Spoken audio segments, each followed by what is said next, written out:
Yo tout le monde, c'est Itzelexousd et aujourd'hui on se retrouve pour une nouvelle vidéo.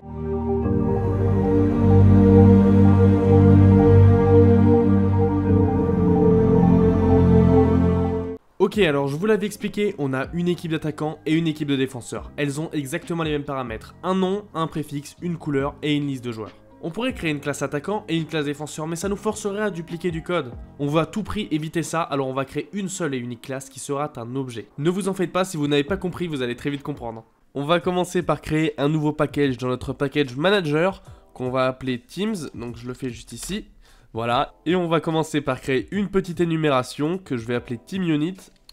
Team Unit, ça va être une énumération, et ici on va lister nos teams. Alors, la première, ce sera les attaquants, donc attackers, les défenseurs et none. Je mets none parce que ça va signifier que le joueur n'est ni attaquant ni défenseur. Ensuite, on va appliquer des paramètres à chacune de nos teams. Pour commencer, un nom. Donc un string name. Ensuite, un préfixe. Je rappelle, c'est CTRL-D pour dupliquer une ligne comme je fais là. Préfixe. Et ensuite, une couleur. On crée notre petit constructeur. Alt-insert constructor. On prend tout. On va faire évidemment nos petits getters. Pareil, alt-insert getter. Alors maintenant, il va nous falloir remplir les paramètres. Sauf que on veut que ce soit configurable.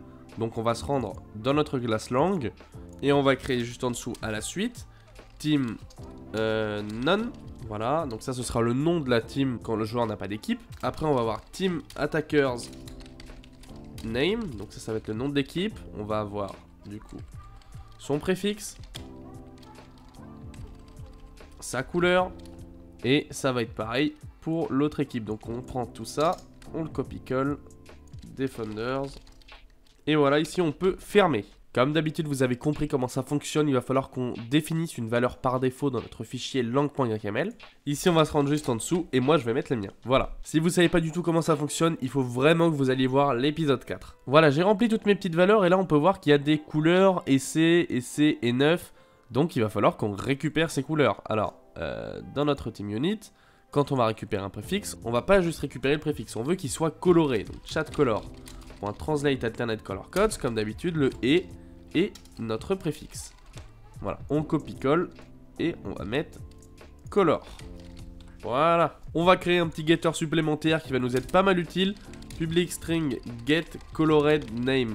Au lieu de faire get color plus get name, on va directement en créer un où on peut récupérer les deux. Return get color plus name. Ensuite, il va falloir qu'on remplisse nos paramètres là-haut. Alors là, ça va être plutôt simple. On va faire lang.teamattackersName.get. En dessous, ça va être à peu près pareil. lang.teamDefendersName.get. En dessous, lang.teamNone.get. Le préfixe ensuite, donc là, on va pouvoir copier-coller. Hop, notre préfixe. Voilà. Le préfixe ici, c'est Defenders préfixe. Defenders préfixe. Et pour finir, la couleur, ça va être Attackers Color. Hop, on fait pareil ici. Ça va être Defenders Color. Ici en dessous, ça va pas être compliqué. Le préfixe, ce sera juste du blanc. Et la couleur, ce sera du blanc. Pour éviter qu'on ait à faire un petit espace à chaque fois entre le préfixe et le nom, je vais le mettre juste ici. On va faire un petit espace. Et pareil en dessous. Voilà. Donc là, on est bon. On va pouvoir directement créer un objet team ce coup-ci. Donc on se rend dans notre package, new java class, et on va l'appeler team. Comme paramètre, notre objet, il va prendre un team unit, private team unit, et il va prendre également un set de UUID.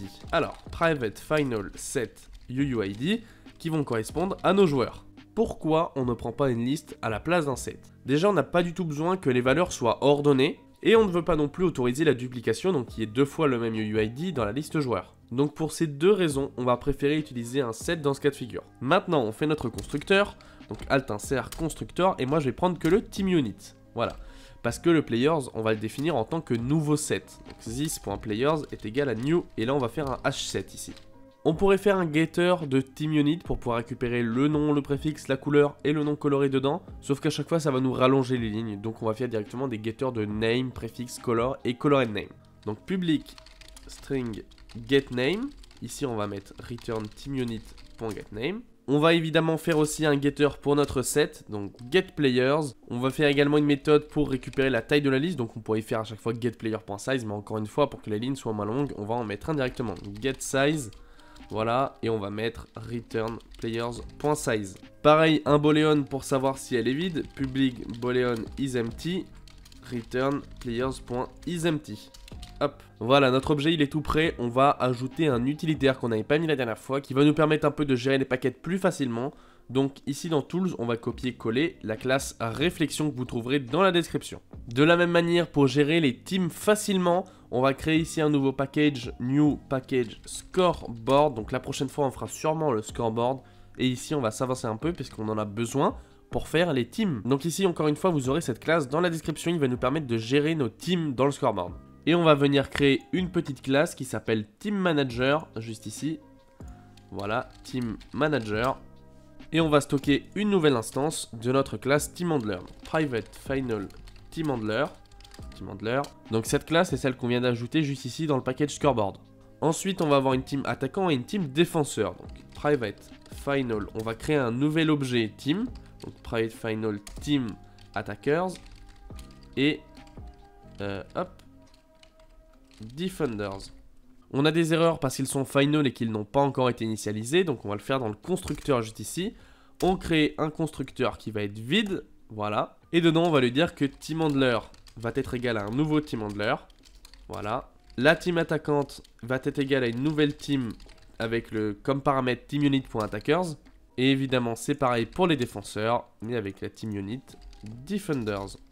Voilà. Maintenant, ce qu'il va falloir faire, c'est créer dans le scoreboard 3 teams. Une team attaquante, une team défenseur et une team dans laquelle sont les joueurs qui ne sont ni attaquants ni défenseurs. Donc pour ça, on va faire une boucle de nos 3 team units. Donc on se met en dessous, for team unit, on va l'appeler team, .teamunit.values. Voilà, toutes nos valeurs, on va les récupérer et on va boucler. Et là, ce qu'on va faire en tout premier, c'est une condition pour savoir si la team existe déjà. Alors, if TeamHandler.getTeam, ici on va mettre notre team unit, donc team, n'est pas égal à nul, on va faire un continue. C'est-à-dire qu'ici on est dans le processus de création des teams, et si la team n'est pas égale à nul, c'est qu'elle est déjà créée. Si elle est déjà créée, on va utiliser le mot-clé continue, qui va permettre de ne pas exécuter le code qui sera ici, mais d'aller directement à la valeur d'après. Donc lorsque le code qui est ici va être exécuté, on est sûr que cette team n'existe pas encore. Voilà, donc là on crée notre team, vteam, hop, vteam, je vais l'appeler vt, est égal à TeamHandler.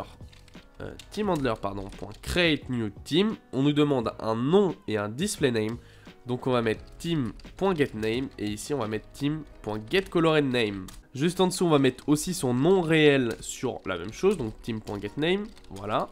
Et son préfixe vt.setPréfixe team.getColor. Alors je mets pas team.getPréfixe parce que lorsqu'on va faire table, on aura deux couleurs, la rouge et la bleue. On n'a peut-être pas besoin d'avoir défenseur et attaquant marqué devant, je pense qu'on sait à quoi ça correspond. Après évidemment vous faites comme vous voulez. Une fois que notre team elle est créée, on va l'ajouter à la liste des teams, donc on va faire teamhandler.add. Ici on va venir prendre addTeam et on va mettre vt. Bon, maintenant que nos teams sont créés, on va devoir faire pas mal de méthodes. On va commencer par une première qui va s'appeler onLogout. Donc ça, elle va être appelée dès que le joueur va se déconnecter. Donc dans notre player kit event, on va appeler team manager et on va exécuter la commande onLogout sur notre joueur. Voilà. En gros, ça va être simple. Dès que le joueur va se connecter au serveur, il va être ajouté comme receveur. Et dès qu'il va se déconnecter, on va devoir lui enlever ce droit. Donc teamhandler.removeReceiver et on va mettre notre joueur. Ensuite, on va avoir d'autres petites méthodes. Une qui va nous permettre de rejoindre une équipe, où on va demander en paramètres un player et un team unit. Donc là, il va choisir la team qu'il veut rejoindre. Également, on va avoir une méthode, donc public void leave. Ici, on va mettre un UUID, un UUID. Et on va avoir aussi la même, mais avec un player directement. Je vais vous expliquer pourquoi. Vous verrez, de toute façon, tout ce que je fais, ça a un sens.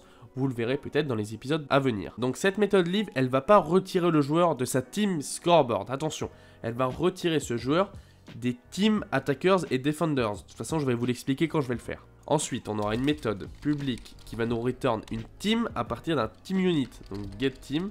Ici, on va spécifier un team unit, et ça va nous retourner la team. Donc imaginons ici, je vais récupérer notre objet team de notre classe attaquante. Je vais faire getTeam. Et là, ici, je vais mettre teamunit.attackers. Et je vais tomber dans cette classe-ci. Donc là, je vais pouvoir faire un .getPlayers, par exemple, et ajouter un joueur.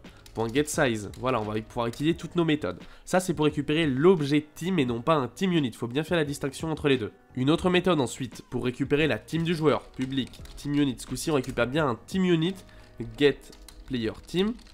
On va récupérer ça avec un UUID, pareil, et ensuite on va le faire avec un player. On copie-colle, et on va mettre comme paramètre un player. On va faire encore une dernière méthode, et ensuite on va faire les deux getters. Donc on va d'abord faire les deux getters, hop, getter, on récupère attaqueur et défenseur, ok. Et juste au-dessus, une petite dernière méthode, qui va être un boolean, public boolean. Moi je vais l'appeler are all in teams. Donc ça permet de savoir si tous les joueurs sont dans une équipe ou pas. Donc ça on va l'utiliser quand on va par exemple lancer la partie. Parce que quand on veut lancer la partie, il faut qu'on soit sûr que tous nos joueurs ont bien une équipe. Donc ça pour en être sûr, on va faire return attackers.size plus defenders.getSize est égal à bucket.getOnlinePlayers. Donc là, on récupère la taille de notre team attaquante plus la taille de notre team défenseur. Et si c'est égal au nombre de joueurs connectés, ça veut dire que tout le monde a une team. Évidemment, c'est getOnlinePlayers.size. Alors maintenant, pour récupérer la team d'un joueur, c'est très simple. Ici, on va vérifier si attackers.getPlayers contient notre UUID. Donc if attackers.getPlayers. Donc là, on récupère nos joueurs qui sont stockés dans le set de UUID de notre objet team attackers. .contains. Et là on va mettre le UUID, bah ça veut dire que notre joueur est attaquant s'il est dans la liste des joueurs. TeamUnit.attackers. Si ce coup-ci, donc là on va copier-coller, il est dans la team Defenders, et ben on va return TeamUnit.defenders. Et si jamais il n'est ni dans l'une ni dans l'autre, on va return TeamUnit.none. Je pense que vous l'avez compris. Ici en dessous on a la même méthode mais avec un player, donc on va juste return getPlayerTeam player.getUniqueID. Donc ça va appeler la méthode juste au-dessus. GetTeam, ce coup-ci, on cherche pas à récupérer notre TeamUnit, mais on cherche à récupérer notre objet team. Donc ce coup-ci, on va faire if TeamUnit est égal à TeamUnit.attackers. On va return l'objet attackers. Et pareil, vous l'aurez compris, on va encore faire ça. TeamUnit est égal à defenders. On va return l'objet defenders. Si on ne demande ni un TeamUnit attackers ni defenders, ça veut dire qu'on demande soit none ou nul. Donc on va return dans tous les cas nul. Pour la méthode leave, je vous l'avais dit, on va pas du tout supprimer son joueur de sa team de scoreboard, mais bien de sa team objet. Donc ici on va faire attackers.getPlayers.remove UUID. Pareil pour defenders.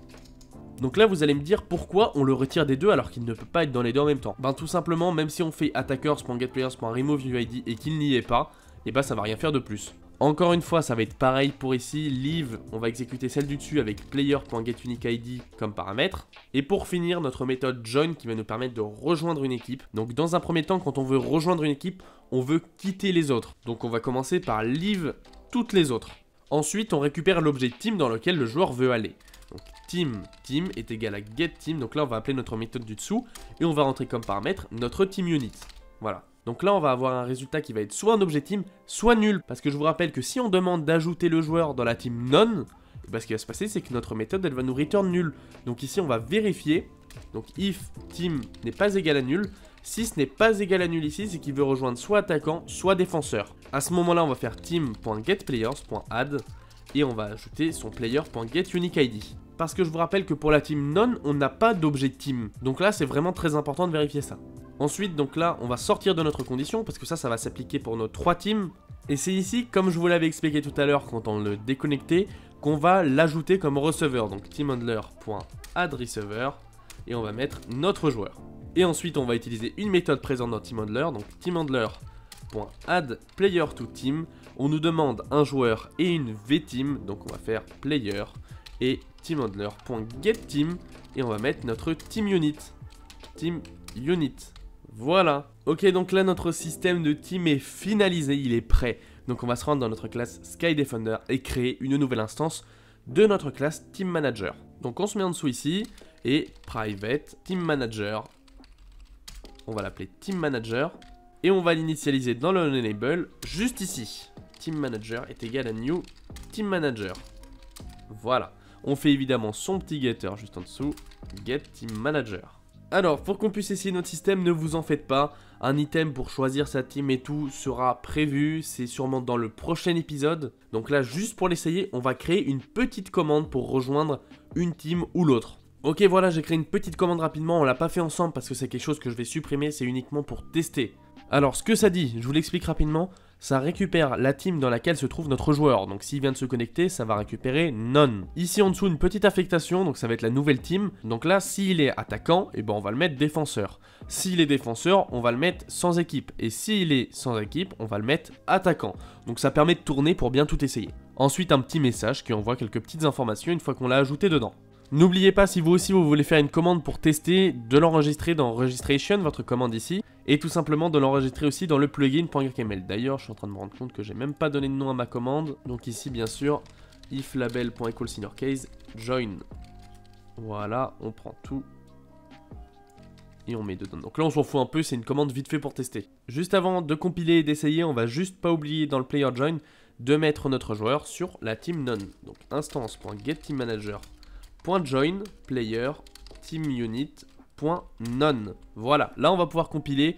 Donc ici le petit éléphant bleu, Gradle build, et on peut essayer sur le serveur. Voilà, le serveur est lancé, donc on va pouvoir se connecter. Là, si j'appuie sur Tab, je suis en blanc, je suis bien dans la team none. Si je fais la commande /join, je suis en rouge. Voilà, j'ai été mis attaquant. Vous avez rejoint l'équipe attaquant et on voit que je suis bien même dans l'objet attaquant, étant donné que quand on fait le get size, on est bien dedans. Si je refais /join, je devrais passer défenseur. Voilà, c'est le cas. Dans le tab, je suis bleu. Et si je le refais une autre fois, on devrait repasser sans team. Voilà, c'est déjà la fin. J'espère que cette vidéo vous aura plu. Si c'est le cas, n'hésitez pas à lâcher un gros like, ça me fait super plaisir. Et surtout, j'attends vos commentaires pour vos retours. Peut-être ce que vous voulez voir en plus. Parce que sachez que le plugin est déjà fini chez moi, j'ai déjà tout prévu. Mais si jamais il y a des choses auxquelles j'ai pas pensé, n'hésitez pas à me dire toutes vos idées dans les commentaires. Je rappelle encore une fois que j'ai un Discord qui se trouve dans la description. On est à peu près 600 développeurs, donc n'hésitez pas. C'est vraiment cool si jamais vous avez besoin d'aide ou si jamais vous voulez juste discuter. La prochaine fois, on va faire un item qui permettra de choisir sa team un petit peu comme la commande, voilà. Donc si jamais vous voulez essayer de le faire, je vous laisse le faire pour samedi prochain. Moi en tout cas, je vous laisse là et à la semaine prochaine.